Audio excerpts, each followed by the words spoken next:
күзгү будай эгүүчү дыйкандар, фермерлер, мына сиздерге айтып кетсек, ушул жерге будайды түз себүү жаңыча ушул ыкма менен биз будайларды эктик. Мына өзүңүздөр көрүп турган бул мындай эгүүдүн ыкмасы бизге өтө жакшы эффективдүү жолдорду берди деп ойлойбуз.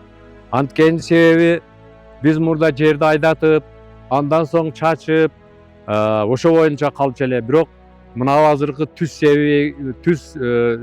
себүү ыкмасын колдонуу менен бизде мына ушундай жакшы жыйынтыктарга жетиштик десек болот.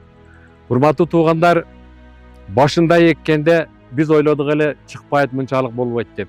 Жашыл экономика жана жеке секторду өнүктүрүү долбоору боюнча мына ошол бир канча жолу ушул ТЭС борборунан келип бизге жардам берип, кеп кеңештерди беришип, мына ушундай өз убагында дарыларын сеп, кайсы убакта кандай кылыш керек тууралуу берген консультация кеңештеринин артынан биз мына ушунчалык жакшы натыйжаларга жетиштик.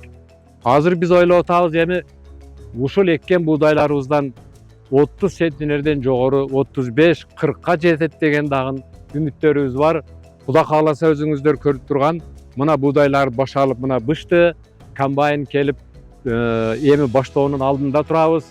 Кудай кааласа эккен эгиндерибизге Кудай Таалам, Аллахым өзү берекесин берсин. Ушу жакшы түшүм алабыз деген ойдо турабыз. Элдерибиздин арасында мен дагы эгем, биз дагы эгебиз деген туугандарыбыз өтө көп чыгып атышат.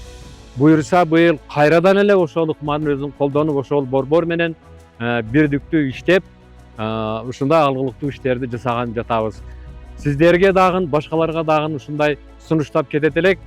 Сиздер дагы ушундай түз себүү ыкмасын ушул колдонуп, ушул ТЭС борборунун кеп кеңештери менен эгиңиздер. Бизде болгон жакшы нерселерди келечекте башкаларга да болсо экен деп каалап кетебиз.